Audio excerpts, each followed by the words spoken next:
Hi, it's Helen Grimolowski of Blueberry Road Diversions and a Life Doula Services.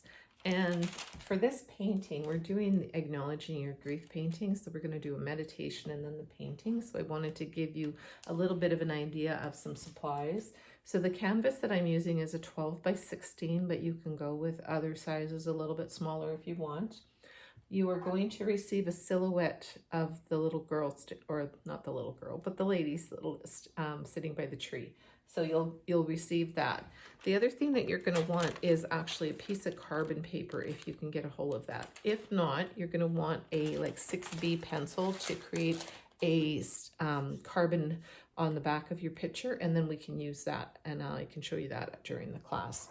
The other thing is for the moon, and if you're happy freehanding it, that's great, but I always find things that I can use. So I've got like a container that I can use that I can draw around to make our moon.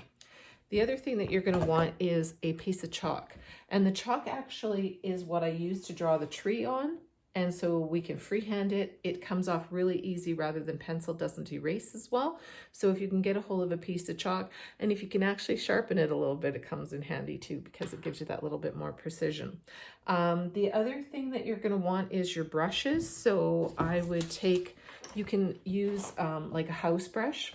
So a 1 inch is as large as I would go. And these are, you can find these at the dollar store. So you can get something like that, or use a 1 inch brush. And that's for your larger areas and for your moon. You can use those brushes, right?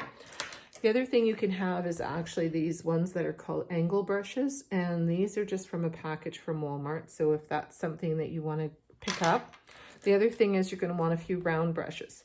So I tend to get a few different sizes of the round brushes, and then this one is a liner brush, which we use to create a little bit more of the fine branches.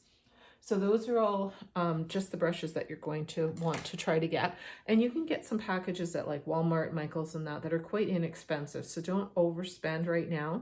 Use what you have, and then we can go through some of the stuff that you can always go back and add to your painting later as well. You're going to want some paints. So I just use craft paints, and these are from dollar store, Walmart, Micheals type of thing. The other thing you're going to want is a container for water. So you can use like a sour cream container, a cup, and this is just for cleaning your brushes. And then you can use like a lid from the sour cream container again for your palette for putting your paint on, or a dish, and that it all washes off quite easily. Not just throw that on the floor. Some masking tape or some kind of tape helps to secure your little silhouette onto your canvas while you're drawing it on. So that can be done as well. So if you have some around, if you don't, it's still manageable. Don't worry too much about that.